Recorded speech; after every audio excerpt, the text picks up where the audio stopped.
Bismillahirrahmanirrahim. Assalamualaikum warahmatullahi wabarakatuh. Salam sejahtera buat kita semua. Perkenalkan, nama saya Kasmawati SSP Unkes, NIDN 0905088903. Saya adalah salah satu dosen Universitas Indonesia Timur, Makassar, tepatnya pada program studi D3 Kebidanan. Kesempatan ini saya akan memaparkan mata kuliah yang saya ampu pada program studi D3 Kebidanan, yaitu mata kuliah aspek kehamilan. Mata kuliah ini berada pada semester 2 dengan bobot sebanyak 5 SKS. Adapun deskripsi mata kuliah ini adalah: 1.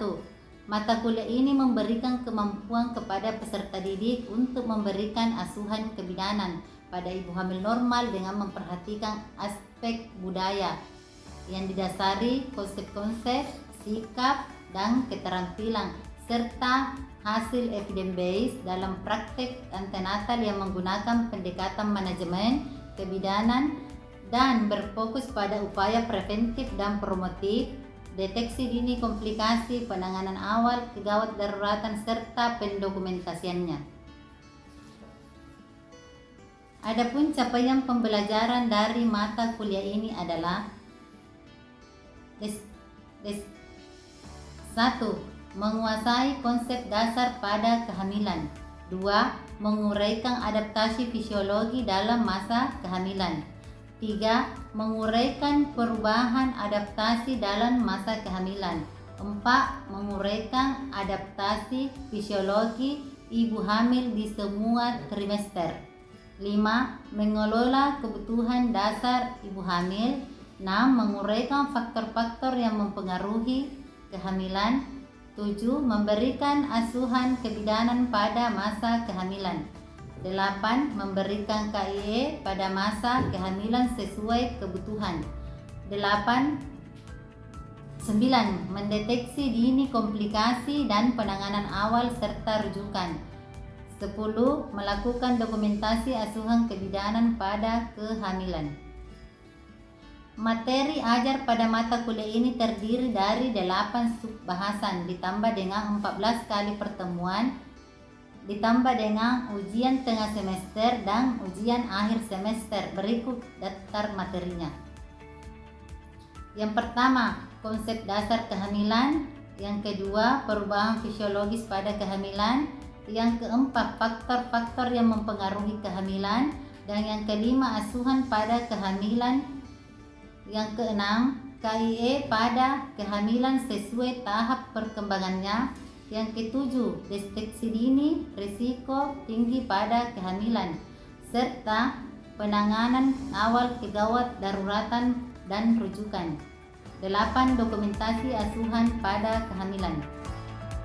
Metode pembelajaran yang saya gunakan dalam proses belajar yaitu: 1. Metode ceramah. Yang kedua, metode diskusi. Yang ketiga, pemberian tugas individu dan kelompok. Adapun metode pembelajaran yang saya gunakan dalam proses pembelajaran yaitu: yang pertama, metode ceramah. Jadi metode ceramah itu saya langsung memberikan materi kepada mahasiswa. Yang kedua, metode diskusi. Jadi metode diskusi ini saya memberikan tugas kepada mahasiswa dengan membagikan topik-topik mata kuliah. Kemudian saya mendiskusikannya bersama dengan mahasiswa. Kemudian metode demonstrasi. Metode demonstrasi ini saya mempraktikkan langsung di depan mahasiswa bagaimana cara melakukan pemeriksaan terhadap ibu hamil. Kemudian setelah itu mahasiswa yang mempraktikkan sendiri-sendiri. Yang keempat, pemberian tugas individu dan kelompok. Setiap akhir pembelajaran yang saya berikan tugas kepada mahasiswa. Ada tugas perorangan dan ada tugas kelompok. Dan media pembelajaran yang sering saya gunakan yaitu Classroom sebagai media kelas untuk memfasilitasi materi dan tugas mahasiswa. Kemudian ada Google Meet dan Google Zoom yang saya gunakan apabila pembelajaran lewat daring. Kemudian ada Google Form sebagai media untuk evaluasi seperti ujian. Berikut saya tampilkan proses pembelajaran yang saya lakukan pada mata kuliah aspek kehamilan yang saya lakukan menggunakan metode ceramah dan demonstrasi. Menyaksikan. Bismillahirrahmanirrahim. Assalamualaikum warahmatullahi wabarakatuh. Waalaikumsalam warahmatullahi wabarakatuh. Baik anak-anakku sekalian, ini pertemuan ketiga kita ya. Ya, Bu. Hari ini kita akan belajar kunjungan antenatal pertama atau ANC. Ada yang tidak hadir hari ini? Ada Bu, atas nama Silviani yang sakit dan Vera Iskana tanpa keterangan Bu. Oh iya, berarti 2 orang ya, ada yang sakit dan ada yang tanpa keterangan. Oke, kita akan masuk pada kunjungan antenatal pertama. Sebelum kita masuk di praktek, saya jelaskan dulu sedikit mengenai kunjungan antenatal pertama. Apa sih itu ANC? Jadi begini ya, ANC itu adalah pemeriksaan yang dilakukan oleh ibu hamil untuk memantau keadaan ibu dan janinnya. Jadi itulah ANC atau antenatal care. Bagaimana cara kita? Begini. Apabila ibunya datang bersama suaminya atau siapa saja yang menemaninya, kita menyambut ibunya dengan senyum, salam, sapa. Kemudian mempersilahkan masuk ibunya untuk duduk. Setelah itu kita sebagai bidan memperkenalkan diri kepada ibunya. Bilang, ibu, saya misalnya bidan Kasma, saya bidan Kasma Bu, saya bertugas di tempat ini ya. Kemudian setelah itu ibunya dipersilahkan duduk, kita menulis biodata ibu. Apa yang ditulis itu? Ada namanya nun sapa. Supaya gampang kita hafal ya. Apa itu nun? Nama, umur, nikah, suku, agama, pendidikan, pekerjaan, dan alamat. Untuk apa itu biodatanya dicatat? Fungsinya ya namanya supaya kita gampang menyebut nama ibu ya. Kalau dipanggil supaya kita gampang memanggil ibu supaya bidan dan pasiennya lebih akrab. Yang kedua, alamatnya. Kenapa? Misalnya terjadi sesuatu kita gampang temui ibunya. Yang ketiga, sukunya, misalnya agamanya. Kenapa? Pada saat persalinan nanti kalau misalnya ibunya agama Islam kan kita bisa suruh ibu istighfar ke ibu pada saat persalinan nanti lah. Itulah gunanya semua kenapa mesti dicatat biodata ibunya. Nah, setelah biodatanya kita tanyakan riwayat kehamilan sekarang. Apa yang ditanyakan di situ? Ditanyakan HT-nya. Hari pertama, haid terakhir. Dicatat ibu tanggal berapa Ki? Haid terakhir. Kalau misalnya ibunya bilang, bidan saya haid terakhir bulan 9 tanggal 15, ditanyakan kembali lagi, ibu apakah di tanggal 15 itu ibu sudah bersih atau pertama keluar darah? Kalau ibunya sudah bilang saya itu di tanggal 15 bidan sudah bersih, ditanyakan tanggal berapa Bu? Pertama keluar darah. Nah, di tanggal pertama keluar darah itulah HT-nya. Kemudian ditanyakan gerakan janinnya, bagaimana pergerakan janinnya, apakah aktif atau tidak. Kemudian ditanyakan keluhannya ibu, apa keluhannya sehingga datang memeriksakan kehamilannya. Sudah itu kita tanyakan riwayat kehamilan yang lalu. Apa ditanyakan? Ditanyakan berapa jumlah anaknya ibu, apakah ibu pernah mengalami keguguran, apakah ibu pernah melahirkan prematur, bagaimana persalinan sebelumnya ya, apakah SC atau normal. Kenapa semuanya itu perlu ditanyakan riwayat kehamilan sekarang sama yang lalu? Begini, kalau misalnya riwayat kehamilan yang lalu ibunya melahirkan dengan SC di sesar ya, antisipasi untuk kehamilan keduanya bisa saja ibunya juga di SC ya. Berarti kita sebagai bidan desa harus merujuk ibu ke rumah sakit, takut ambil risiko ya kalau misalnya riwayat SC.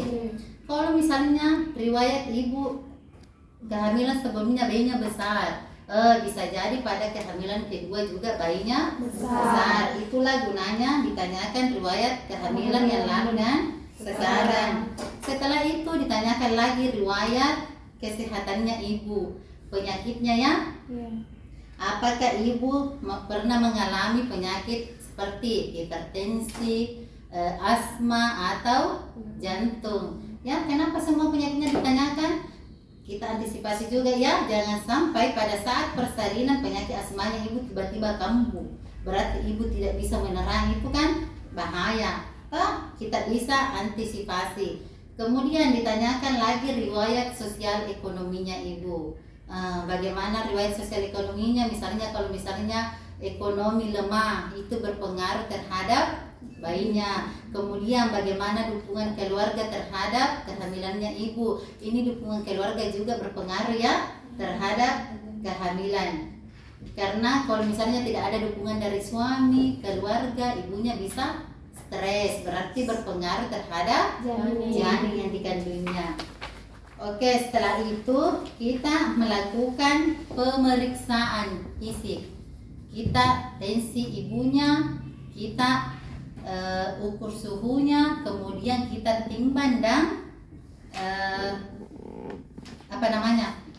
ukur tinggi badannya. Baru kita persilakan ibunya ke tempat tidur untuk kita melakukan pemeriksaan dari kepala sampai kaki. Nah, sebelum melakukan pemeriksaan itu, semua tindakan yang kita lakukan harus dijelaskan dulu kepada ibunya supaya dia mengerti. Bilang, Bu, tabe saya akan melakukan pemeriksaan tabe atau permisi ya. Bilang, Bu, permisi ya, saya akan melakukan pemeriksaan. Saya ingin tahu bagaimana keadaan ibu dan bayinya. Apakah ibu dan bayi sehat atau ada kendala ya. Baik, sekarang kita persilahkan ibunya ke tempat tidur untuk diperiksa. Kita ke pantum ya. Sini.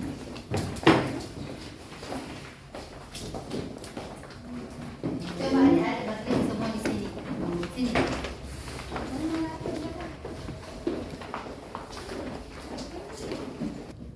Oke, coba satu orang naik dulu sebagai pasien ya. Nanti turun dan baru diganti pantum. Boleh tidur deh di sini. Oke.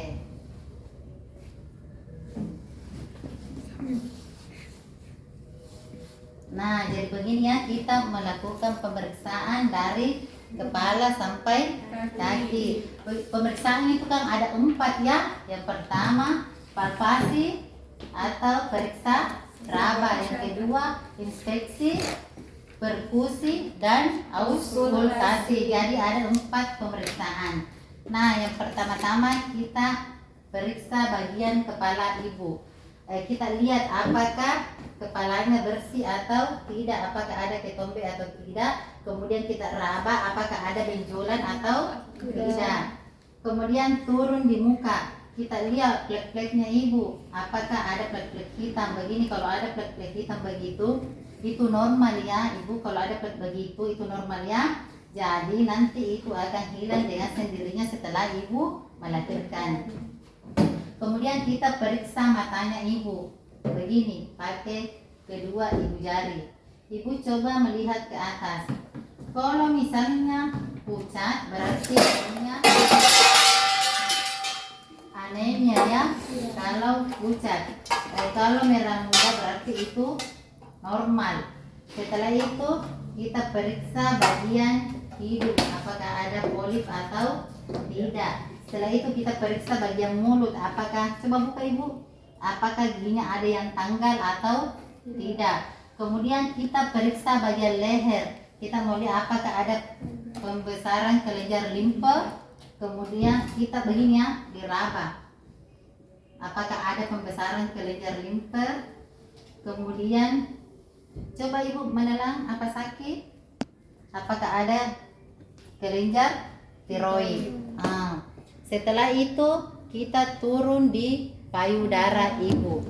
Coba ibu bangun, kita ganti pantum ya, payudara ibu. Turun deh. Nah, di payudara ini kita periksa, inspeksi dulu apakah payudara simetris, kiri dan kanan. Kemudian kita lihat putingnya, apakah putingnya menonjol atau tidak. Kalau misalnya dia tidak menonjol, kita bisa isap pakai spoit ya. Kemudian kita raba, periksa apakah ada benjolan atau tidak. Searah jarum jam ya, kita periksa searah jarum jam apakah ada benjolan atau tidak. Kemudian turun di bagian abdomen. Di bagian abdomen ini kita melakukan Leopold. Ada 4 Leopold ya. Leopold 1, 2, 3 dan 4. Kita lihat dulu inspeksi apakah ada luka bekas operasi atau tidak. Kemudian apakah ada linea, yang mana itu linea? Linea itu garis melintang ya. Linea kan ada 2. Ada namanya linea alba dan nigra. Yang mana itu alba? Warnanya agak putih. Kalau yang gelap berarti dia linea nigra. Nah, Leopold 1. Apa gunanya Leopold 1? Leopold 1 untuk menentukan tinggi fundus uteri. Kemudian yang kedua untuk mengetahui usia kehamilan. Caranya seperti ini, kita menghadap ke arah ibu. Kita start di atas simfisis ya, begini.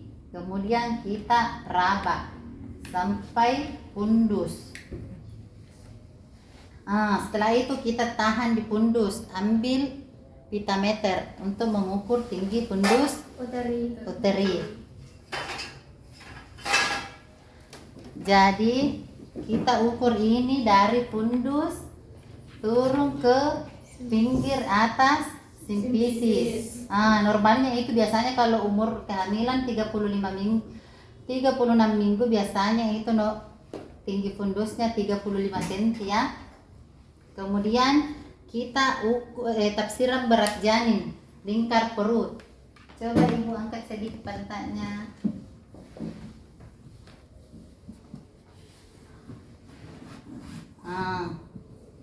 Lingkar perut ya seperti ini. Jadi tinggi fundus dikali dengan lingkar perut, itulah tafsiran berat janin. Kemudian Leopold 2. Leopold 2 satu tangan menekan ya perut ibu, kemudian tangan yang kanan meraba untuk menentukan apakah punggung berada di kiri atau kanan. Kalau misalnya teraba bulat lembek berarti punggungnya itu adalah punggung ya. Kalau misalnya punggungnya ada di kanan berarti di sini teraba bulat dan lembek. Secara bergantian, ini lagi menahan, ini mencari. Misalnya ini kayaknya puki bu ya, punggung kiri. Kita pastikan dengan mendengar DJJ atau denyut jantung janin dengan menggunakan lemek. Caranya seperti ini ya. Ini punggung kiri. Kalau punggung kiri begini, di kiri toh, tangan kiri menekan nadi ibu. Kemudian telinga di sini. Ini kita kan pakai jam tangan toh. Kita hitung dengan jam tangan ini, dihitung 1 menit full. Dihitung 1 menit full ya. Denyut jantung janin. Berapa normalnya? 110 sampai 160. Ya, 110 sampai 160 kali per menit. Jadi dihitung 1 menit full. Kalau misalnya dia punggung kanan, misalnya seperti ini. Di sini kita dengar denyut jantung janin. Tangan kanan menekan nadi ibu, tangan kiri kita lihat jam tangan yang menghitung 1 menit full. Oke, mengerti sampai di sini? Atau ada yang mau ditanyakan? Sekarang Leopold 3 gunanya untuk menentukan bagian terendah dari janin. Apakah bagian terendah itu kepala atau bokong? Sekarang tangan kiri menahan fundus, tangan kanan menggerakkan. Kalau dia teraba bulat, keras, melenting, berarti itu adalah kepala. Kalau dia teraba bulat, lembek, seperti papan, berarti itu adalah bokong. Berarti bagian terendah adalah bokong. Kemudian Leopold 4. Level 4 kita pemeriksa membelakangi ibu seperti ini ya.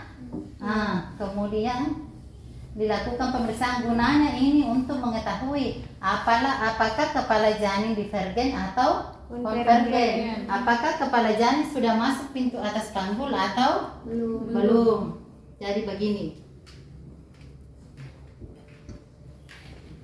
Apabila tangan masih ketemu, berarti kepala janin belum masuk pintu atas panggul. Tetapi kalau kita meraba dan tangan sudah tidak ketemu seperti ini, berarti kepala janin sudah masuk pintu atas panggul. Itu level 4. Sampai di sini ada yang mau ditanyakan? Ada yang mau ditanyakan? Oke, sampai di sini ada yang mau ditanyakan? Saya Ya, silakan. tadi pada pemeriksaan level 2 penentuan DJJ, apakah ada cara lain jika menggunakan layanan itu tidak didengar? Oke ya, pertanyaan bagus ya. Apakah ada cara lain jika menggunakan linek tadi tidak didengar? Begini, ini juga bisa begini ya, apabila menggunakan linek tidak didengar. Ada cara, ada kan bisa menggunakan juga Doppler ya. Kebetulan pada saat ini Doppler tidak ada, tapi kita bisa menggunakan Doppler. Ataukah kita bisa kasih pindah-pindah ini linek. Kalau misalnya kita letakkan di sini tapi kurang kedengaran, bisa digeser sedikit seperti ini ya. Mungkin di situ kedengarannya lebih jelas. Ataukah bisa menggunakan Doppler. Oke, masih ada? Ada lagi yang mau ditanyakan? Masih ada yang mau ditanyakan? Ya, silakan. Normalnya DJJ itu berapa, Bu? Oke, jadi normal denyut jantung janin bagi ibu hamil ya, normalnya itu 110 sampai 160 kali per menit. Itu dihitung 1 menit full ya. 1 menit full, tidak bisa dihitung 1 menit berapa detik?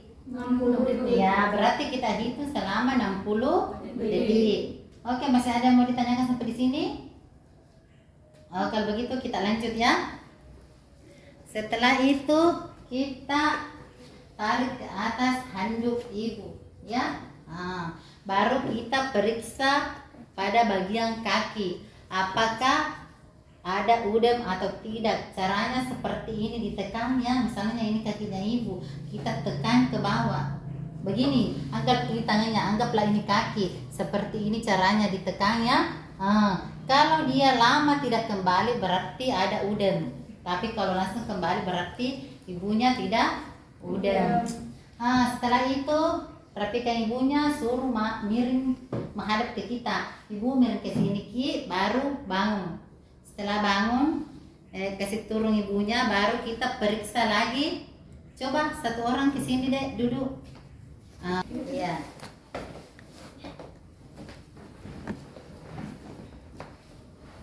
Seperti ini ya. Ibu coba miring ke sini. Ya, baru bangun. Oke, kakinya seperti ini. Kita ambil hammer ya, hammer. Ini hammer.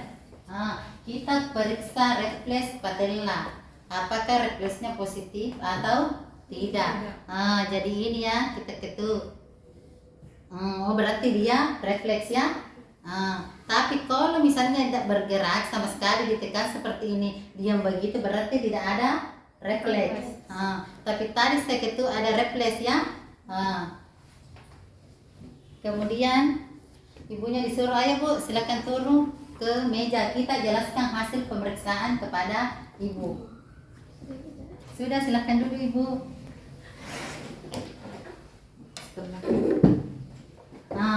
Setelah ibunya diperiksa, kita persilakan ibu untuk duduk. Kita menjelaskan hasil pemeriksaannya. Ibu, hasil pemeriksaan saya sudah periksa tadi, tekanan darah ibu normal, keadaan ibu dan bayinya sehat ya Bu. Semuanya normal. Sekarang ibu harus mengkonsumsi makanan yang bergizi, tidak mesti mahal, yang penting mengandung vitamin ya Bu, seperti sayur-sayuran, buah-buahan, rajin olahraga ringan ya Bu. Kemudian jaga kebersihannya, personal hygiene-nya. Ganti setiap kali buang air kecil, ganti celana dalam teh Bu. Kemudian Ibu, ada beberapa tanda bahaya pada kehamilan. Kalau Ibu mengalami salah satu dari yang saya sebutkan, segera datang ke sini lagi ya Bu, atau ke puskesmas atau ke rumah sakit terdekat. Yang pertama itu Ibu, sakit kepala yang hebat. Yang kedua, penglihatan kabur. Yang ketiga, mual dan muntah yang berlebihan. Yang keempat, pergerakan janin berkurang. Kemudian sakit perut yang hebat. Kemudian ada pengeluaran darah yang perpaginan, Ibu kejang-kejang dan demam. Apabila Ibu mengalami salah satu dari yang saya sebutkan, cepat ke rumah sakit atau ke sini ya Bu, karena itu tanda bahaya pada kehamilan. Ada yang ingin tanyakan Ibu? Tidak Ibu, mungkin dari penjelasan Ibu saya sudah mengerti. Oke, baik, seperti itu ya. Jadi setelah dijelaskan semuanya kepada Ibu, selesai. Kita melakukan pendokumentasian dan menjadwalkan Ibu untuk berkunjungan berikutnya. Sampai di sini ada yang mau ditanyakan lagi atau sudah mengerti? Baiklah, pertemuan kita cukup sampai di sini. Saya kesimpulannya ya, pada saat kita terima pasien, kita harus perhatikan ya, pada saat menerima pasien, bagaimana cara kita menerima pasien sampai kita melakukan pemeriksaan setiap. Jadi kesimpulannya itu, setiap tindakan yang akan kita lakukan harus dijelaskan kepada pasien supaya ibunya mengerti dengan tindakan apa yang kita lakukan. Intinya jangan melakukan tindakan tanpa menjelaskan terlebih dahulu kepada pasiennya. Oke, jadi nanti pertemuan selanjutnya saya mau kalian pelajari semua ini, hafal itu apa tanda-tanda bahaya pada kehamilan, bagaimana cara seorang bidan menjadi teman ibu ya, supaya kita bisa lebih akrab dan ibunya bisa sebagai teman bidan lah. Kemudian tugasnya nanti satu-satu tampil ke depan menjelaskan setelah ibu jelaskan. Ya, cukup sampai di sini. Minggu depan kita ketemu lagi. Assalamualaikum warahmatullahi wabarakatuh. Waalaikumsalam warahmatullahi wabarakatuh. Itulah tadi cuplikan proses pembelajaran yang saya lakukan menggunakan metode ceramah dan demonstrasi. Semoga memberikan manfaat untuk kita semua, khususnya pada penerus kebidanan di masa depan. Saya juga mohon maaf yang sebesar-besarnya apabila ada tutur kata maupun tindakan yang kurang berkenan. Pesan saya sebagai seorang bidan, dengan melayani dan memberikan yang terbaik untuk masyarakat, menjadikan kamu seorang bidan yang profesional dan dapat diandalkan. Saya atas nama Kasmawati undur diri dan terima kasih atas perhatiannya. Wassalamualaikum warahmatullahi wabarakatuh.